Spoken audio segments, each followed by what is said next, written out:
예수님의 제자 중에 도마는 예수님께서 부활한 후 제자들에게 나타나셨을 때 없었습니다.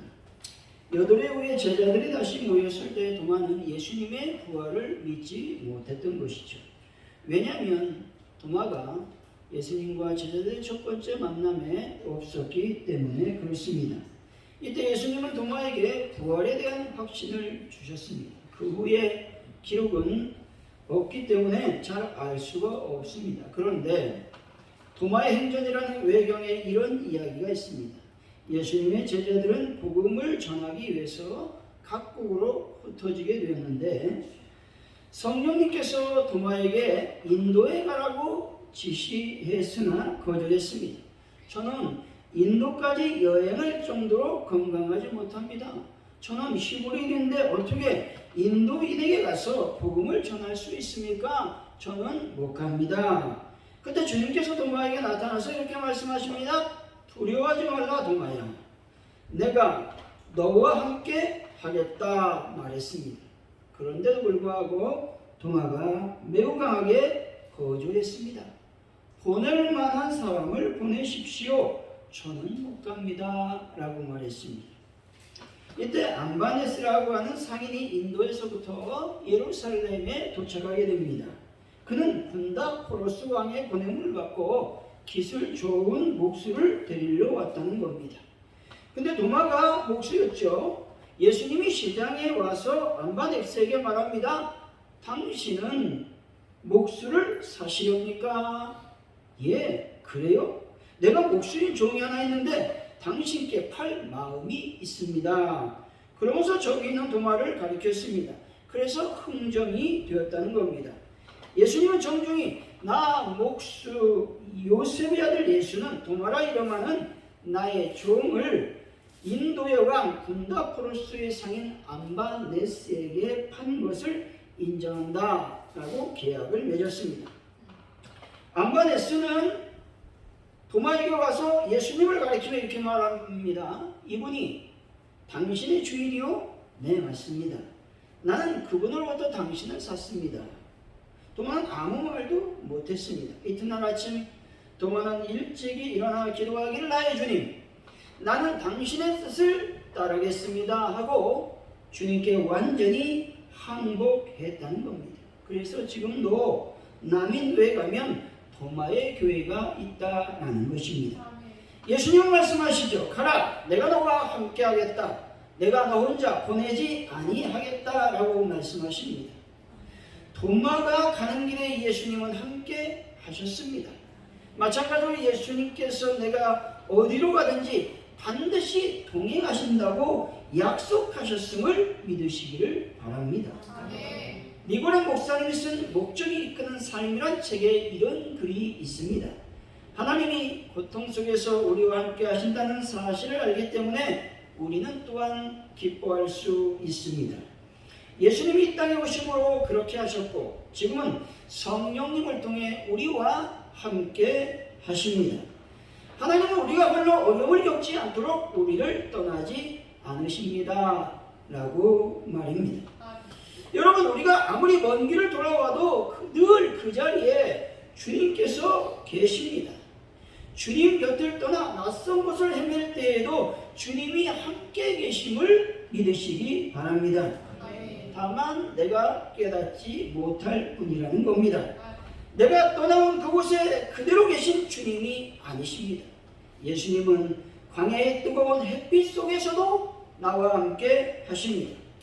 예수님은 험침한 골짜기의 어둠 속에서도 나와 함께 하심을 여러분들이 믿으시기 바랍니다. 사랑하는 성도 여러분, 영원히 나와 나의 곁에서 함께 해주시는 그 예수님의 사랑을 경험하는 분들이 다 되시기를 예수 이름으로 간절히 축원드립니다. 오늘 본문은 예수님은 오늘 본문 이전에 예수 믿는 사람들에게 핍박은 당연한 것임을 말씀하셨습니다. 그리고 이 핍박을 염려하지 말고 복음에 매진할 것을 요구하고 있다는 겁니다. 그 이유는 먼저 예수님은 최후의 심판주이시기 때문에 그렇습니다. 둘째로 만유를 주관하시는 섭리가 하나님께 있기 때문에 그렇습니다. 셋째로 성도들에 대한 하나님의 세심한 배려 때문이라는 겁니다. 복음을 증거하며 복음의 가르침대로 살기란 힘이 드는 것이죠. 때문에 자기 십자가를 지려는 각오가 필수적인 것임을 우리는 기억해야 되는 겁니다. 이것은 참된 제자도의 핵심을 보여주는 말씀이라는 겁니다. 참 제자인지 아닌지의 판가름은 복음에 대한 핍박이 닥치는 시련기에 비로소 확연히 드러나게 되어 있다라는 겁니다. 오늘 말씀을 통해서 나와 동행하시는 예수님이라고 하는 제목으로 나와 동행하신 예수님을 믿는 성도의 삶은 어떠해야 되는지 하나님의 은혜를 나누겠습니다. 첫째로 예수님을 인정하는 삶을 살아야 된다는 겁니다. 33절이죠. 한번 같이 읽습니다. 시작. 누구든지 사람 앞에서 나를 부인하면 나도 하늘에 계신 내 아버지 앞에서 그를 부인하리라. 아멘. 사람들 앞에서 예수님을 부인한다라는 말은 자신과 그리스도의 관계를 솔직히 인정하지 않는다라고 하는 말씀입니다. 그리고 예수님을 주로 여기지 않으며 예수님의 가르침에 순종하지 아니하고 오히려 비난하고 배척한다라는 의미가 있습니다. 이렇게 되면 어떻게 되겠습니까? 하나님께 지켜야 될 약속과 의무보다 세속적인 관심과 이익을 더 중시하게 된다라는 겁니다. 그리고 하늘에 신령한 것보다는 지상의 일시적인 가치를 더 중히 여기게 된다는 겁니다. 뿐만 아니라 하나님과의 영적인 교제를 단절한 채 세속적인 인간관계를 더 좋아하게 된다라고 하는 것이죠. 지금 말하고 있는 부인은 베드로와 같은 순간적인 부인이 아니라 전 생애와 전 인격을 통해 부인하는 것을 말하는 것입니다. 다시 말해서 완전히 예수님을 배교하는, 예수님을 떠나 세상으로 가는 그 부인을 말하는데 가룟 디오도와 같은 부인을 말하는 것이죠. 이 세상에서 그리스도를 부인하고 메시아를 인정하지 않는 사람들은 마지막 심판의 날 심판장이시며 대속자이신 만유의 주로부터 부인당하고 버림을 받게 된다는 겁니다. 왜냐하면 예수님을 부인한다라는 말은 하늘나라에서의 생명과 사랑을 거부하는 것이기 때문에 그렇습니다. 예수님을 부인하지 않는 삶이란 다른 말로 말하면 예수님을 인정하는 삶이라고 말할 수 있습니다. 잠언서 3장 5, 6절이죠. 너는 마음을 다하여 여호와를 신뢰하고 내 명철을 의지하지 말라. 너는 범사의 길을 인정하라. 그리하면 내 길을 지도하시리라. 아멘. 무디 선생님과 그의 어린 딸이 추운 겨울 빙판길을 걸어가고 있었습니다. 그때 딸이 아빠에게 아빠 나 혼자 걷고 싶어요 라고 말했을 때 아버지 무디 선생님은 안 된다 라고 말했습니다. 하지만 자꾸 딸은 자기 혼자 걷고 싶다고 말하는 겁니다. 그래서 손을 놔주었습니다. 그랬더니 금방 가다가 빙판에 엎드러져 엉덩방아를 짚고 울고 있다라는 겁니다. 마찬가지라는 것이죠. 우리는 내 판단, 내 명철, 내 경험, 내 지식, 내 기호, 내 생각 때문에 하나님의 손을 놓고 걸어가려고 한다는 겁니다. 근데 결정적인 어려움의 순간에 우리는 지금까지 하나님의 손을 붙잡았다가도 하나님의 손을 놓고 혼자 걸어갈 때가 많다는 겁니다. 이제부터가 더욱더 하나님의 손을 붙잡고 걸어가야 하는데도 불구하고 말이죠. 근데 문제가 더 복잡해지고 해답이 없어지면 어떻게 말합니까? 이렇게 말한다는 거예요. 하나님이 살아계시면 이런 어려움이 나에게 오지 않을 거야. 하나님이 어디 계셔? 하나님은 나하고 상관이 없는 분이야 라고 무의식적으로 사단의 유혹에 넘어갈 때가 많다는 것입니다. 정경주 사모님이 쓴 하나님이 하셨어요 라는 책에 이런 글이 있습니다. 그녀가 대한항공 국제선 승무원 시절의 이야기인데 어느 날 비행기가 일본 상공위를 지날 때쯤이었습니다. 갑자기 조종실에서 안내 방송이 나옵니다. 승객 여러분, 여객기 우편 날개 엔진에 원인 모를 화재가 발생했습니다.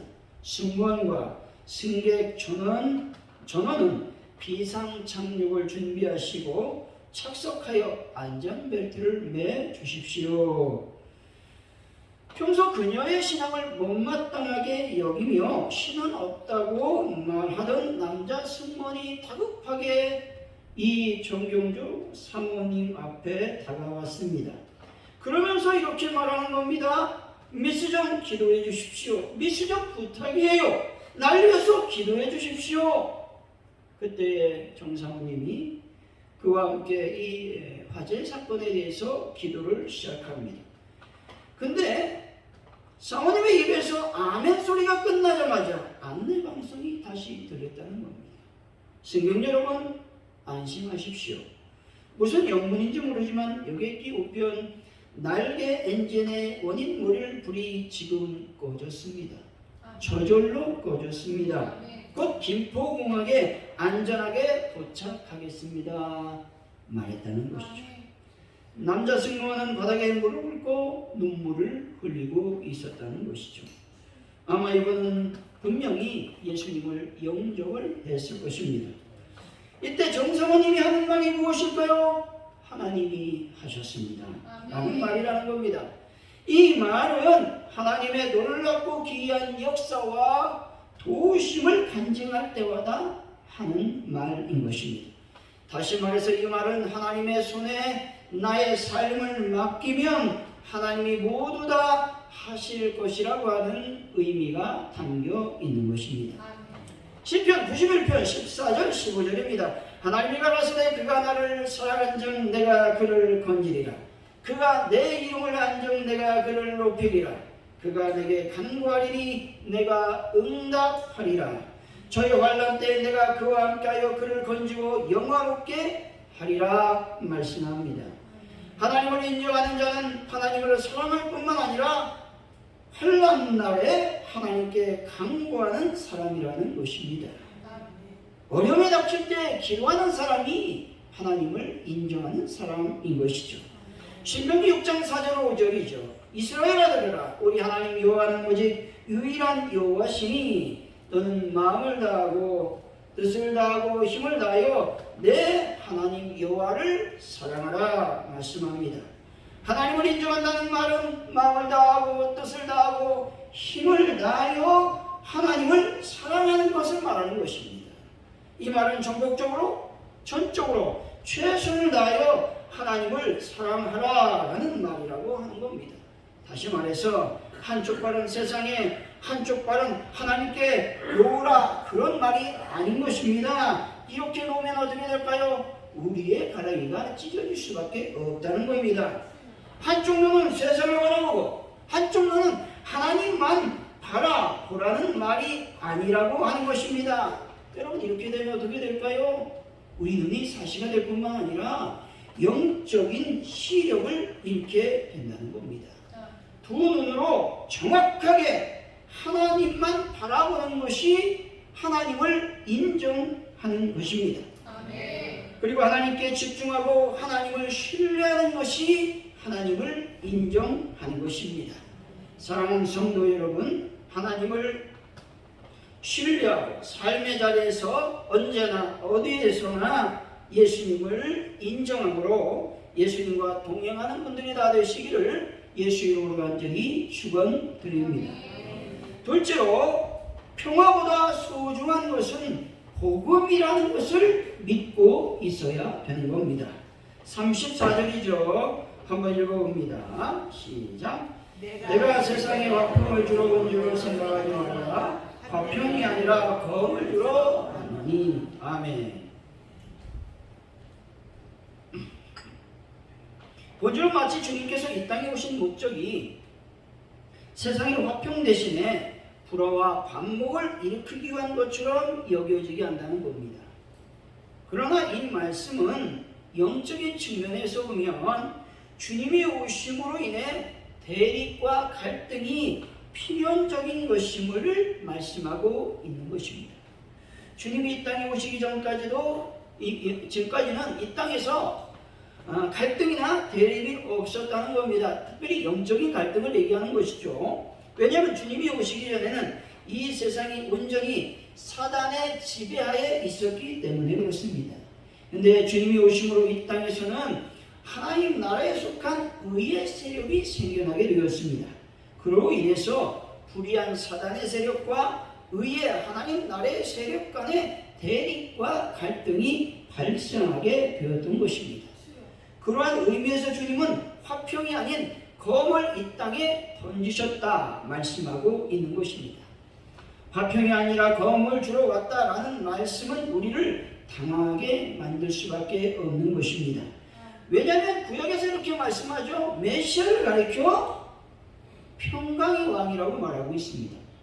또 신약에서 보면 천사들이 예수님이 탄생할 때에 찬송하기를 사람들 중에 평화라고 말하고 있기 때문에 그렇습니다. 그런데 구약에서 말하는 화평과 주님께서 지금 말하고 있는 그 화평은 다르다는 겁니다. 다시 말해서 본절에서 주님께서 말씀하신 화평은 외적이고 형상적인 것을 의미하는 반면에 구약에서 메시아와 관련해서 말씀하고 있는 화평은 내적이고 영원하다라는 의미가 있습니다. 35절 36절이 전부 읽어봅니다. 시작. 내가 온 곳은 사람이 그 아버지와 딸의 어머니와 며느리가 시어머니와 보려하게 하미니 사람의 원수가 자기 집안 식구니라. 아멘. 본절은 복음이 빚어낸 결과라는 것입니다. 다시 말해서 복음을 증거할 때 예수 믿는 자를 가장 핍박하는 대상은 이방인이 아니라 특별히 가족이라는 겁니다. 다시 말해서 복음을 증거할 때 로마인이나 이방인들이 핍박하는 것이 아니라 같은 종족인 유대인들이라고 말하고 있는 겁니다. 그렇다고 예수 믿는 자들이 믿지 않는 사람들을, 즉 가족들을 원수 취급해서는 안 된다는 겁니다. 영적으로 보면 예수님과 사단과의 전쟁의 관점에서 보면 믿지 않는 가족들은 사단의 지배 아래 있기 때문에 원수라고 말하고 있는 것입니다. 때문에 믿는 성도들은 믿지 않는 가족들의 구원을 위해서 끊임없이 기도해야만 되는 것입니다. 또 전도, 복음을 증거해야만 되는 것입니다. 어느 신앙인의 간증입니다. 나는 천국에서 꼭 만나고 싶은 친구가 있는데 그는 대학교 4년 동안 제일 친했던 친구였습니다. 나는 예수님을 믿고 난 이후 제일 처음으로 그에게 복음을 전하며 그를 위해 기도하고 신앙을 권유하는 편지를 썼습니다. 그러나 그러면 그럴수록 오히려 그는 내게 거센 반발로 거절했습니다. 그 군내 입대한 친구는 1966년 1월 3일 한국 해병장군 월남전에 참가하던 중에 사망했습니다. 나중에 전사 통지서를 받은 뒤 그가 마지막으로 보낸 편지를 받게 되었습니다. 그는 이렇게 편지를 썼습니다. 내가 그렇게 예수님에 대해서 확신을 갖는 것을 볼 때 나에게는 충격이었어. 사실은 속으로 내가 얼마나 너를 부러워했는지도 몰라. 내가 가진 확신이 나에게는 없었기 때문이야. 내가 믿는 예수님을 나도 믿고 싶었지만 작은 자신심 때문에 너를 미워했어. 비행기를 타고 이곳까지 오는 동안에 우연히 미국 침례교 목사님을 만났고 그분에게서 복음을 들었지. 이제는 내가 믿는 예수님을 나도 믿게 되었고 요즘에는 아침마다 소대원들과 함께 예배를 드리고 있어. 이 간증은 이렇게 말합니다. 나는 천국에서 그 형제를 만나게 될 것입니다. 아멘. 전도는요, 천국에서 영광을 만나게 된다는 겁니다. 복음보다 소중한 것은 없음을 믿으시기 바랍니다. 아멘. 나의 생명보다 더 중요한 것은 복음인 것입니다. 아멘. 불신 가정에 복음이 들어오면 가치관이 대립되어 갈등하게 됩니다. 대한민국의 첫 번째 갈등은 뭡니까? 제사 문제이죠. 70년, 80년대는 얼마나 중요한 문제였는지 모릅니다. 특별히 종손이 예수 믿는다 난리 나죠. 요즘은 그래도 많이 완화가 됐습니다. 코로나 때문에 제사 문제가 막 날아갔죠. 어떤 면에서는 코로나가 감사히 되기도 하는 겁니다. 그러나 가족 간의 갈등이 무서워 복음을 포기할 수 없다는 겁니다.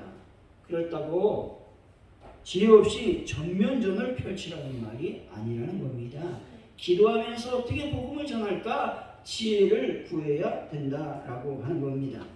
사랑하는 성도 여러분, 가정의 평화보다 이웃과의 관계보다 더 중요한 것은 복음이라는 사실을 깨닫고 주님과 늘 동행하는 분들이 다 되시기를 예수 이름으로 간절히 축원드립니다. 셋째로 우리 인생에서 가장 최우선적으로 믿어야 할 분은 오직 예수님이심을 믿어야 되는 것입니다. 37절이죠. 한번 읽어봅니다. 시작. 아버지나 어머니를 나보다도 사랑하는 자는 내게 합당하지 아니하고 아들이나 딸을 나보다도 사랑하는 자도 내게 합당하지 아니하며. 아멘. 본절은 자연적이고 인본적인 사랑보다 더 큰 사랑을 요구하시는 장면입니다. 다시 말해서 예수님께서는 그 어떤 것보다 우선하여 당신을 사랑해야 된다라고 말씀하고 있는 겁니다. 그렇다고 가족을 사랑하는 것을 전면 부정하라는 말이 아니라는 겁니다. 다만 그리스도를 사랑하는 일은 그리스도의 제자된 자의 제일 중요한 의무요 본분임을 말씀하고 있는 겁니다. 예수님을 영접한 사람들의 최우선은 바로 예수님이어야 된다라는 겁니다.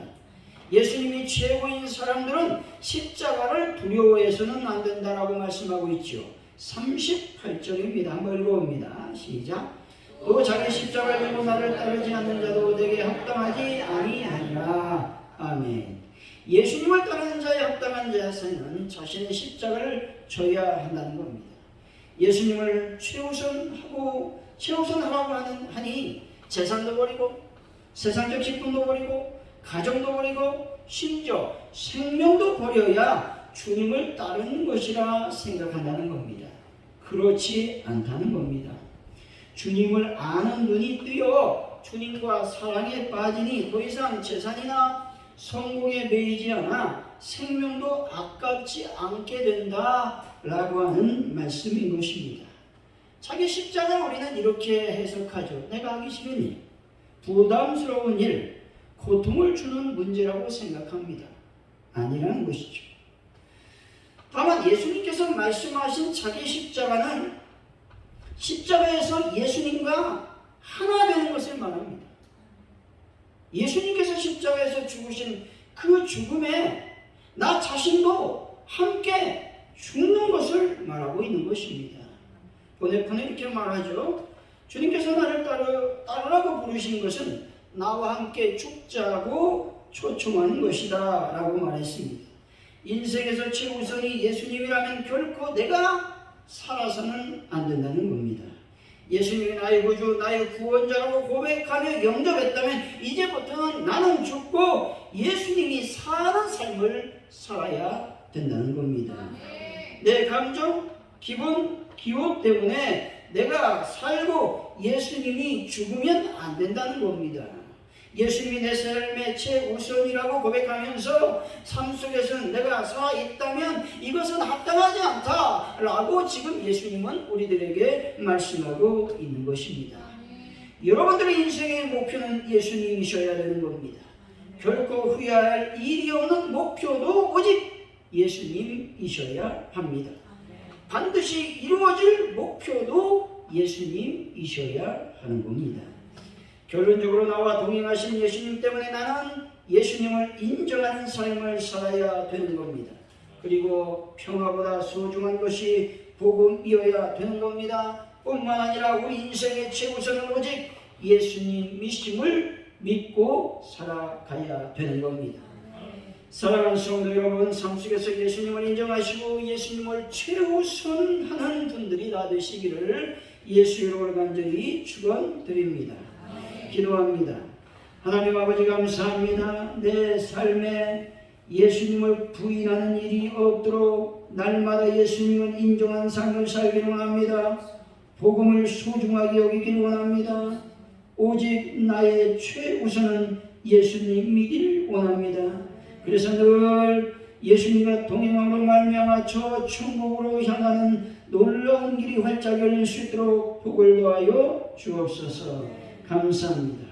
예수님의 이름으로 기도하옵나이다. 아멘.